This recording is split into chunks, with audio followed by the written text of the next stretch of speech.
Good evening.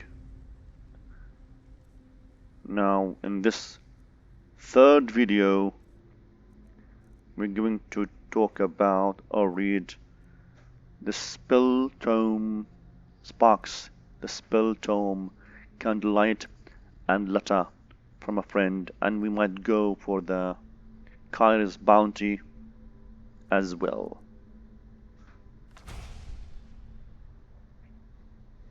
Okay.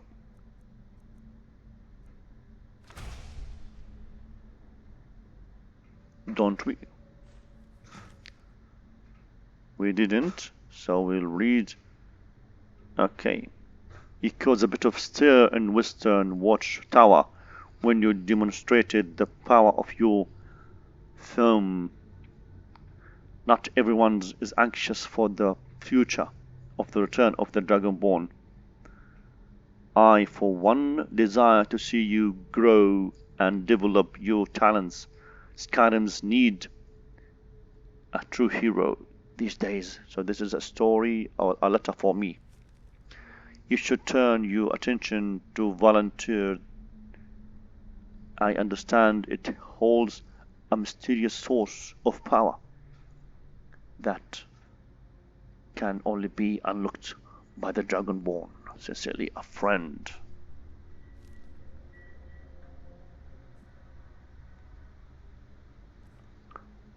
And I don't know where those two books have gone when I clicked at them, but we will see.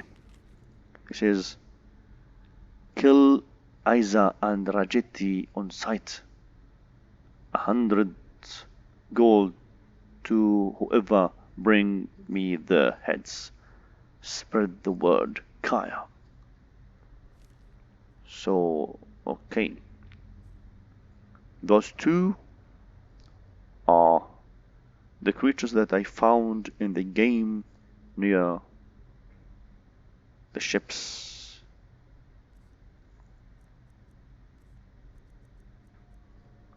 So, okay. We will go and read The Chance Folly by Zelmo Golger. By the time she was 16, Manva Lolos had been an unwelcome guest in every shop and manor in Balmara. Sometimes she should take everything of value within. Other time, it was enough to experience the pure pleasure of finding a way past the looks and traps. In either situation, she would leave a pair of dice in a prominent location as her calling card to let the owner know who had burgled them. The mysterious ghost became known to the locals as Chance. A typical conversation in Balmora at this time. My dear, whatever happened to the marvelous necklace of yours? My dear, it was taken by Chance. The only time when Chance disliked her body or her hobby was when she miscalculated and she came upon an owner or a guard. So far, she had never been caught or never seen, but dozens of times she had uncomfortably close encounters.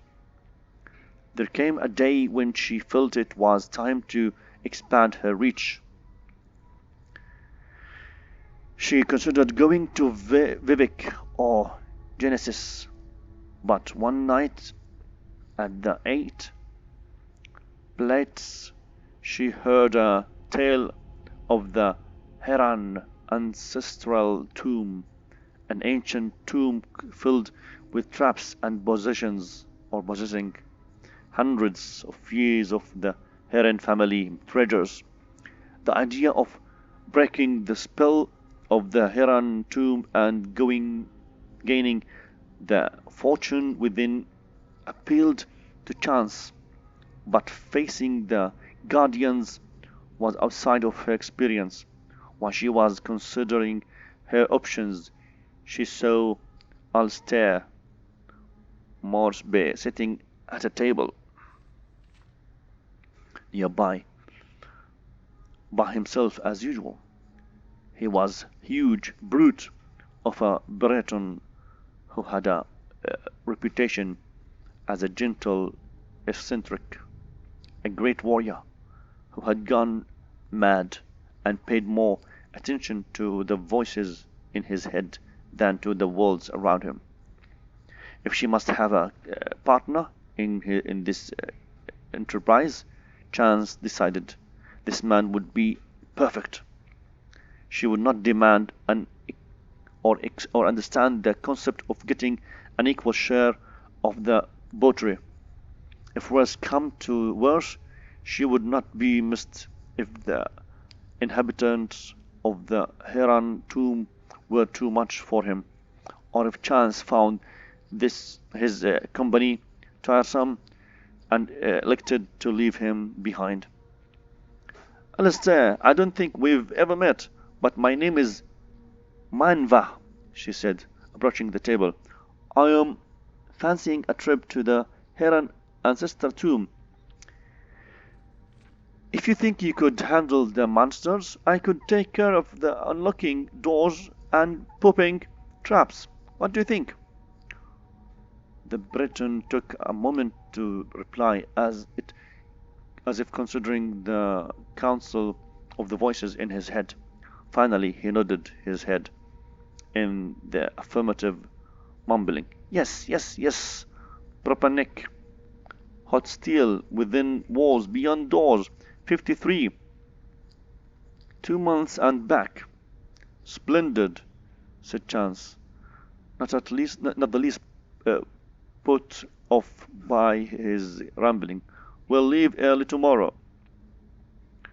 When Chance met Alistair the next morning, he was wearing chiding armor and had armed himself with an unusual blade that glowed faintly of enchantments. As they began the trek, she tried to engage him in conversation, but his responses were so nonsensical, nonsensical, that she quickly abandoned the attempt. A sudden rainstorm swelled over the plain, dousing them, but as she was wearing no armor and also was wearing slick chitin, their progress was not embedded into the dark recesses of the Heron tomb. They delved. Her instincts had been correct. They made very good partners. She recognized the ancient snap wire traps, deadfalls, and Brit's backs before they were triggered, and cracked all manners of lock.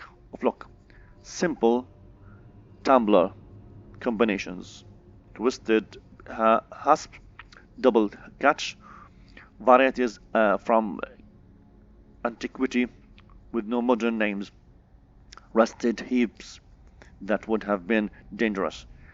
It opened even if one possessed the actual key. Alistair, for his part, slew scores of bizarre friends,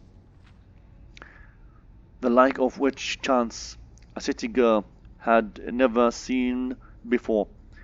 His enchanted blade's spell of fire was particularly effective against the frost atronached. He even saved her when she lost her footing and nearly plumped into a shadowy crack in the floor. "Not to hurt thyself," he said, his face showing genuine concern. "There are walls beyond doors, and 53 drain ring. 2 months and back. Drop a rock. Come, Mother Chance." Chance had not been listened to much Alistair's babbling, but when he said Chance, she was startled. She had introduced herself to him as Mindva. Could it be that that the peasants were right, and that when mad men spoke, they were talking to the Didra, Prince Shiogorath, who gave them advice and information beyond their ken? Or was it rather more sensibly that Ulster was merely repeating what he heard tell of in Balmora, where in recent years chance had become synonymous with lockpicking? As the two continued on, Chance thought of Ulster's mumblings. He had said cheating when they met, as if it had just occurred to him. And the cheating armor that he wore had proven useful likewise. Hot steel. What could walls beyond doors mean? Or 2 months and back? What numbered 53? The notion that Ulster possessed secret knowledge about her and the tomb they were in began to unnerve Chance. She made up her mind then to abandon her companion once the treasure had been found. He had cut through the living and undead guardians of the dungeon. If she merely left by the path they had entered, she would be safe without a defender. One phrase he said made perfect sense to her. Drain ring. At one of the manors of Balmora, she had picked up a ring purely because she thought it was pretty. It was not until later that she discovered that it could be used to sap other people's vitality. Could Ulster be aware of this? Would be he taken by surprise if she used it on him? She formulated her plan on best or non best or how best to desert the Breton as they continued down the hall. Abruptly, the passage ended with a large metal door, secured by a golden lock. Using her pick, Chance snapped away the two tumblers and bolt, and swung the door open. The treasure of the Heron tomb was within. Chance quietly slipped her glove off her hand, exposing the ring as she stepped into the room. There were 53 bags of gold within. As she turned, the door closed between her and the Breton on her side. It did not resemble a door anymore, but a wall, walls beyond doors. For many days, Chance screamed and screamed as she tried to find a way out of the room. For some days after that, she listened dully to the laughter of Shiogorath within her own head. 2 months later, when Ulster returned, she was dead. He used a rock to rub upon the door to remove the gold. Damn.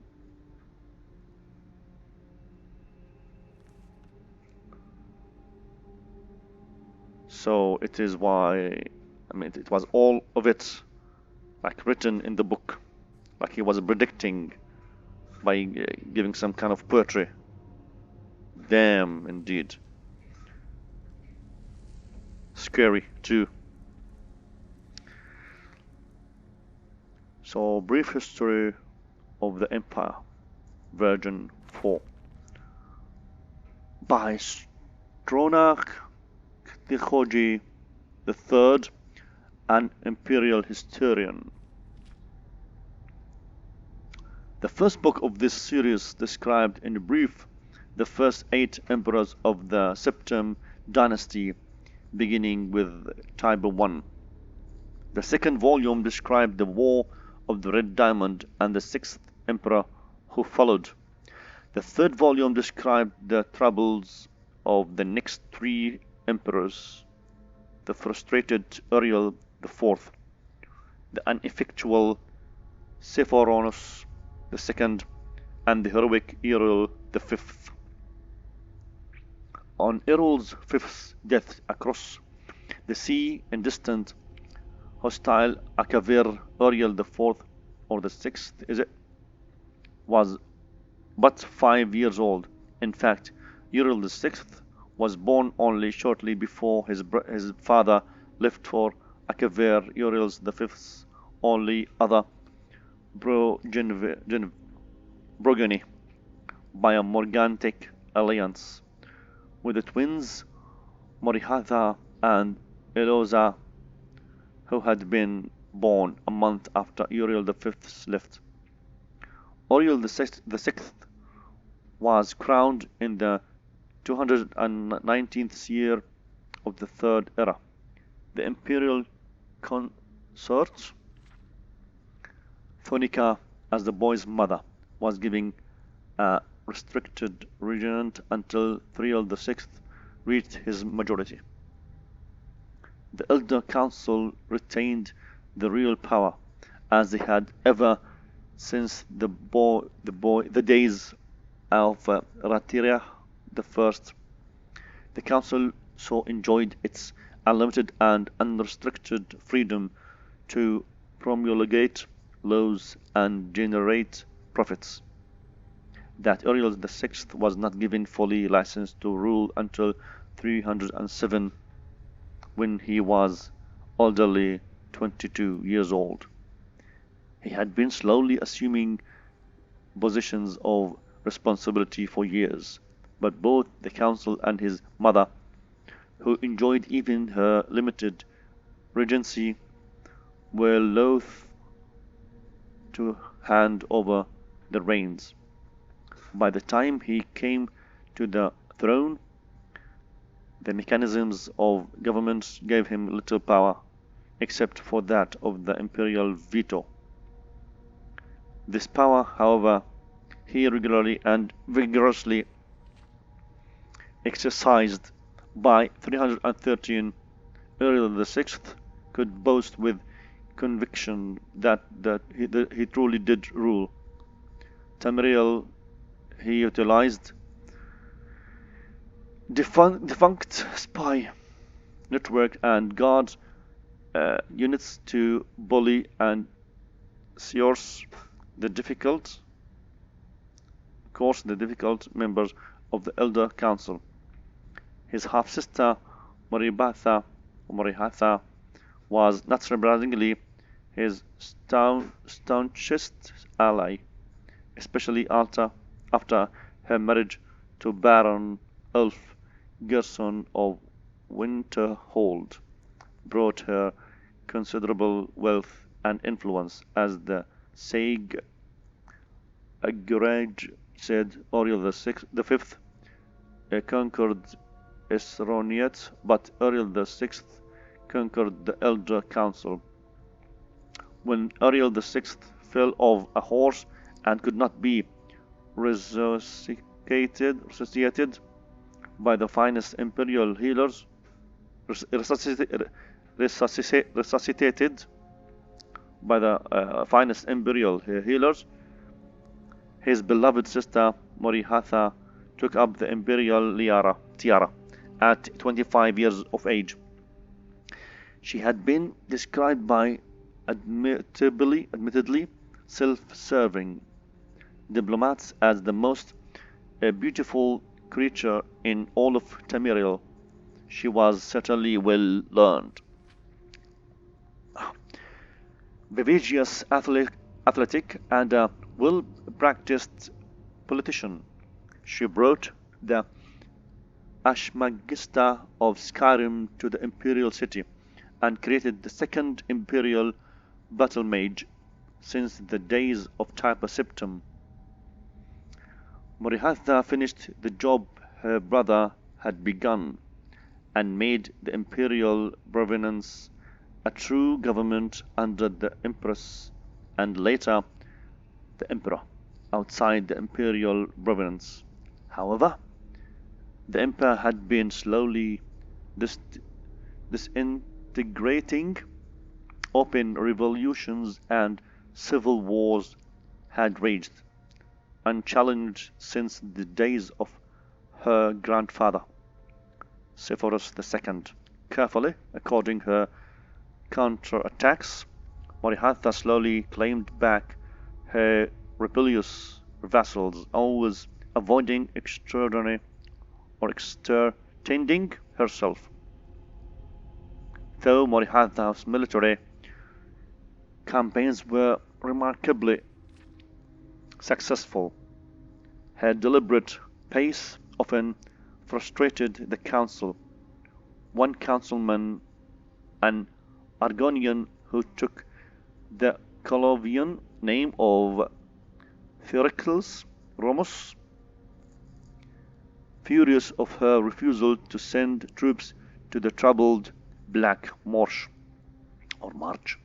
is commonly believed to have hired the assassins who claimed her life in £3, or I don't know what is this, 393, €3, I don't know, 3E. Remus was summarily tried and executed, though he protested his innocence to the last. Murhadha had no surviving children, and Eloisa had died of a fever 4 years before. Eloisa's 25-year-old son Beligios was thus crowned Beligios the Fourth. Beligios the Fourth continued his aunt's work, slowly bringing back under his wing the radical and refractory kingdoms, yeah, duchies and baronies of the empire. He exercised Marihatha's poise and circumspect pace in his endeavors, but alas, he did not attain her success. The kingdoms had been free of constraints for so long that even being imperial presence was considered odious. Odious, yeah. Nevertheless, when Pelagios died after a notably stable and prosperous 29 years reign, Tamriel was closer to unity than it had been since the days of Oriol I. Our current emperor, his awesome and terrible majesty, Euro Septim the Eighth, or the Seventh, yep, son of Polonius the Fourth, has the diligence of his great aunt Marihatha, the political skill of his great uncle Oriol the Sixth, and the military prowess of his great grand uncle Oriol the Fifth. For 21 years he reigned and brought justice and order to Tamriel. In the year 389, I don't know, 3E. Yeah. However, his imperial battle mage Jaga Tharn betrayed him. Oriol the Seventh was imprisoned in a dimension of Tharn's creation, and Tharn used this sorcery of illusion to assume the emperor's aspect. For the next 10 years, Tharn abused imperial privileges but did not continue Oriol the Seventh schedule of reconquest.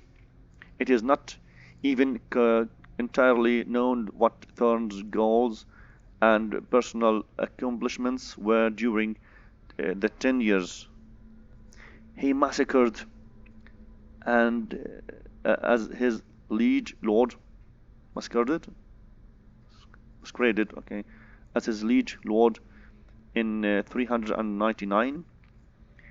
An enigmatic champion defeated the battle mage in the dungeons of the imperial palace and freed Oriel the Seventh from his other dimensional jail. Since his emancipation, Oriel Septim the Seventh was worked diligently renew the battles that would reunite Tamiriel. Theron's interference broke the momentum. It is true, but the year since then have proven that there is hope of the golden age of Tiber Septim's rule, glorifying Tamiriel once again. Yes.